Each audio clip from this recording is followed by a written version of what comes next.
I was gone for exactly 5 days. 5 days at the Amarillo Stockman's Rodeo, sleeping in cheap motels, eating barbecue that probably took a year off my life, and trying to convince myself I wasn't getting too old to stay on a bucking bronc. And when I finally pointed my dusty pickup back toward my place outside Coyote Ridge, the only thing on my mind was getting home before sunset, pouring a cup of coffee, and checking on my cattle. That's all I wanted. My ranch had looked the same for nearly 40 years, ever since my father handed me the deed and told me, "Land remembers who respects it." The western edge was nothing fancy, just mesquite trees, patches of prairie grass taller than my knees, old deer trails, and enough cactus to keep careless people honest. Folks around here called it rough country, but to me it looked exactly the way it was supposed to. My grandfather carved that section out with an old tractor back in 1961, and every fence post out there carried a little piece of our family's history. That's why, about half a mile from the house, I nearly drove straight into a drainage ditch when I saw something that absolutely did not belong. A smooth strip of fresh black asphalt curved across the pasture like somebody had dropped a brand new highway in the middle of cattle country. At first I honestly thought I had taken the wrong road. Then I noticed decorative wooden fencing, flower beds, shiny metal benches, little solar lanterns lining the edges every 20 feet, like some luxury subdivision brochure had come to life. My truck rolled to a stop, and I just sat there with both hands gripping the steering wheel, trying to make sense of what I was looking at. Then it hit me. That trail wasn't beside my property. It was on my property. I climbed out and walked toward it, boots crunching across gravel that definitely hadn't been there the week before. Somebody had cut through my pasture, removed almost 70 yards of fencing, flattened part of the creek bank, poured concrete foundations for benches, planted decorative shrubs, and paved an entire walking trail that curved right across the southwest corner of my ranch before disappearing through a hole they had cut into my boundary fence. Whoever planned it never even bothered trying to hide what they'd done. There were fresh tire tracks from paving equipment, construction flags were still sticking out of the ground, and somebody had even left behind a bright orange hard hat with the contractor's logo printed on the side. I picked it up, looked at it for a second, and laughed. Not because it was funny, but because sometimes something is so unbelievably stupid your brain refuses to react any other way. When I got back to the house, my neighbor Earl was already waiting on the porch with that look people get when they know you've just walked into a disaster. Before I even asked, he sighed and said, "I figured you'd be home today." Turns out the new Silver Creek Estates HOA had hired contractors while I was gone. According to Earl, they claimed they already had permission to improve the area and nobody questioned it because they showed up with trucks, engineers, survey stakes, and expensive-looking paperwork. Folks just assumed everything was legitimate. Around here, if a crew rolls in wearing reflective vests and carrying clipboards, people tend to believe somebody higher up approved it. They worked from sunrise to sunset for 4 straight days, and before anyone realized what was happening, the trail was finished. Then Earl handed me something that made the whole thing even worse. It was the HOA's monthly community newsletter. Right there on the front page was a full-color picture of smiling families walking their brand-new Prairie Heritage Nature Trail. Kids were riding scooters, people were jogging with golden retrievers, and the caption proudly announced that the association had invested heavily in creating an exclusive recreational amenity to increase neighborhood value. Exclusive, that word almost made me choke. Not a single sentence mentioned my ranch. Not one sentence acknowledged private property. They simply acted like that land had always belonged to them. I read the newsletter twice, then folded it carefully and slipped it into my pocket. I wasn't angry anymore. Anger makes people reckless, and reckless people usually lose. Instead, I started asking questions. I drove the entire length of the trail, taking pictures from every angle. I measured where the old fence had stood. I found fresh stumps where my cedar posts had been ripped out with heavy equipment. I counted every new light pole, every bench, every section of pavement, and every place where construction crews had crossed my grazing fields. The more evidence I collected, the calmer I became. That's usually how it works with me. The quieter I get, the more trouble somebody's probably in. Late that afternoon, a few residents wandered onto the trail carrying water bottles and wearing expensive running shoes. One woman smiled at me and asked if I liked the new community improvement. I smiled right back and said, "Ma'am, I haven't decided yet whether it's the nicest walking trail I've ever owned, or the most expensive mistake your HOA ever made?" She laughed because she thought I was joking. I wasn't. That evening, sitting alone on my porch while the sun disappeared behind the pasture, I watched strangers stroll across land my family had protected for generations. Nobody looked guilty because nobody believed they were doing anything wrong. They trusted the people who built it. The HOA board counted on that trust. They figured a rancher would either never notice or would give up once lawyers started throwing around expensive words. They couldn't have picked the wrong landowner more perfectly. Because I wasn't planning on tearing out a single inch of that beautiful trail, I had a much better idea, and before another week was over, every single step taken on that pavement was going to start making me money. Now, let me hit the pause button for just a minute because this is where a whole lot of folks get tripped up. According to standard procedure, nobody not an HOA, not a contractor, not even a developer with deep pockets gets to improve private land just because they think it'll benefit the neighborhood. Property lines aren't suggestions, they're legal boundaries. From a legal perspective, building permanent structures without the owner's permission can open the door to trespass claims, property damage, restoration costs, and in some situations, even ongoing compensation if the owner decides to allow continued use. This is a psychological trap that HOA boards fall into more often than you'd think.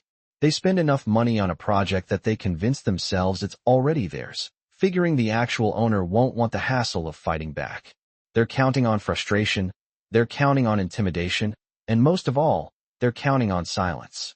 The lesson here is, when somebody confidently acts like they own your property, confidence doesn't magically create ownership.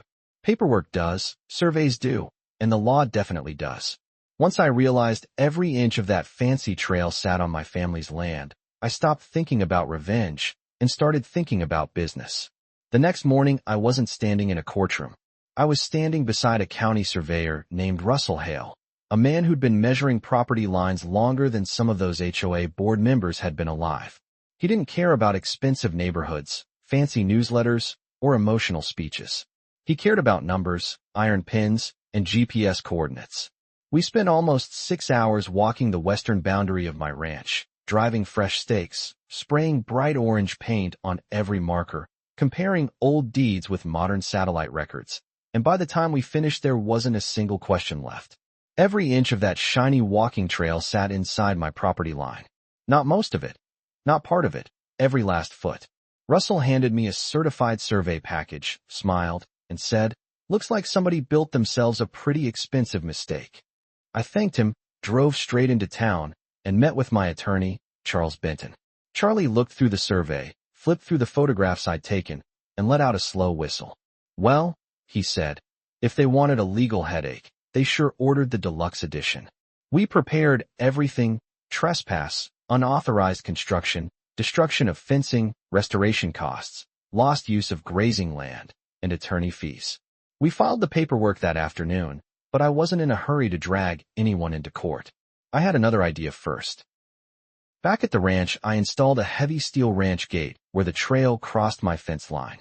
Then I mounted security cameras overlooking both directions and bolted a large white sign above the entrance. Private property. No trespassing. Access by permission only. It looked official because it was official. Around lunchtime, 3 joggers stopped at the gate, stared at the sign, shrugged, and turned around. About an hour later, a black SUV rolled up in a cloud of dust. Out stepped the HOA president, Martin Caldwell, wearing pressed khakis, polished boots that had obviously never seen actual ranch work, and a smile that disappeared the second he saw me leaning against the fence drinking coffee. "Mr. Walker," he called, trying to sound confident, "you've created an unnecessary problem for our residents." I tipped my hat and answered, "Funny. I was thinking the exact same thing." He marched over carrying a thick binder full of HOA documents and spread them across the hood of my pickup. "This trail is part of our community improvement project." I reached into my truck, unfolded the county survey, and laid it beside his papers. "That's nice," I replied, tapping the bright orange property line. "This is my ranch." His eyes moved across the survey, then back to me. "There must be some misunderstanding." "No," I said quietly. "The misunderstanding happened when your contractors crossed my fence." He tried another approach. "The residents are already using it. I noticed. Removing it would reduce property values." I shrugged. Sounds expensive. You're being unreasonable. No, I answered. I'm being the owner. For a few seconds neither of us said anything. The only sound was the wind pushing through the mesquite trees. Then Martin leaned closer and lowered his voice. You really want to start a legal fight with an HOA? I smiled. Already did yesterday. I handed him a copy of the filed complaint. His face changed immediately. The confidence drained away just enough for me to know he'd finally realized this wasn't going according to plan. He gathered his paperwork, climbed back into the SUV, and left without another word. That evening, while the sun settled behind the hills, I fired up my old welder. If the HOA wanted their walking trail badly enough to build it without permission, I figured they'd probably want to keep using it. By midnight, a waist-high turnstile stood beside the gate, sturdy enough to survive a tornado. Above it hung a freshly painted sign that read, Hickory Creek Ranch Walking Trail. $10 per person. Per entry. Cash only. No exceptions. The next morning was better than television. Families arrived pushing strollers. Cyclists rolled up wearing matching jerseys. Dog walkers stopped in complete confusion. One man laughed and asked if I was filming a prank show. I simply pointed toward the sign. $10. Seriously? Dead serious. A woman argued that she'd already paid HOA dues. Then you should probably ask where those dues went, I replied. Another resident insisted the trail belonged to the subdivision. I handed him a laminated copy of the survey. He read it twice, thanked me, and quietly walked away. Before noon, several people had actually paid. Some were irritated, some found the whole thing hilarious, and a few admitted they had no idea the trail crossed private land. Word spread faster than wildfire. Neighborhood social media exploded. Half the comments blamed me. The other half demanded answers from the HOA board. By that afternoon, local news crews were calling both sides. I declined every interview. I didn't need television. The toll gate was speaking for itself. 3 days later, the HOA scheduled an emergency board meeting. Residents packed the clubhouse. Voices carried out into the parking lot. One homeowner demanded to know why the board had approved construction without verifying ownership. Another wanted to know how much money had been spent on a trail the association apparently didn't even control. Contractors blamed engineers. Engineers blamed outdated maps. Board members blamed each other. Nobody accepted responsibility. Meanwhile, every morning I unlocked the gate, set a small cash box on a folding table, poured another cup of coffee, and watched the drama unfold. I wasn't rude to anyone. If people asked questions, I answered politely. If they paid, I thanked them. If they complained, I suggested they attend the next HOA meeting. After nearly a week, the complaints became impossible for the board to ignore. Martin returned one last time, except this visit felt completely different. There was no binder, no confident smile, no threats, just exhaustion. What do you want? He asked. I reached into my truck and pulled out a neatly prepared lease agreement. Simple, I said. If your association wants unlimited access across my land, lease it like everyone else would. He looked down at the first page. Monthly lease payment, maintenance responsibilities, insurance requirements, liability protection, automatic termination for missed payments. Everything had already been reviewed by Charlie. Martin flipped through the pages in silence before finally asking, You had this ready? I couldn't help laughing. You boys poured asphalt before checking who owned the dirt. I figured somebody around here ought to start planning ahead. He folded the agreement, tucked it under his arm, and quietly walked back toward his SUV. As he drove away, I watched the dust trail disappear across the horizon. And for the first time since coming home from the rodeo, I knew exactly how the story was going to end. The trail wasn't coming out. It was about to become the most profitable corner of my ranch. A week later, the answer came back exactly the way Charlie figured it would. The HOA's attorney called first, sounding a whole lot friendlier than anyone had during the previous week, asking if there was still room to negotiate. I told him there always had been. Nobody had forced the association to build on someone else's property, and nobody was forcing them to keep using it either. 2 days later, the board approved the lease almost exactly as it had been written. They agreed to a monthly payment, accepted responsibility for maintaining the trail, carried additional insurance covering that section of my ranch, and acknowledged in writing that the land would always remain private property. Miss a payment, the agreement ended. Simple as that. Funny how people suddenly become reasonable when facts replace assumptions. The first check showed up before the end of the month, and I won't lie, I smiled a little when I walked into the bank. It wasn't because of the money itself. My cattle certainly weren't going to start living like millionaires. It was because the principle mattered. My grandfather used to say that respect is worth more than cash, but if somebody refuses to give you respect, an invoice is a pretty good substitute. Over the following months, something else happened that surprised me. Residents started stopping by just to talk. More than a few apologized after learning the full story. They admitted they had trusted the HOA board without asking questions, assuming every project had been properly approved. I never blamed those families. Most of them were just trying to enjoy an evening walk with their kids or dogs. The real mistake wasn't made by the people using the trail. It was made by the handful of decision-makers who believed confidence could replace permission. According to standard procedure, good neighbors solve problems before equipment ever arrives on a job site. A simple conversation, an honest offer, or a properly negotiated easement could have saved everyone thousands of dollars and months of unnecessary conflict. From a legal perspective, ownership isn't determined by who spends the money to build something. It's determined by whose rights the law recognizes. That distinction matters more than many people realize. This is a psychological trap that organizations sometimes fall into. Once they've invested enough time, money, and pride into a project, admitting a mistake feels more painful than fixing it early, so they double down and hope the other person gives in first.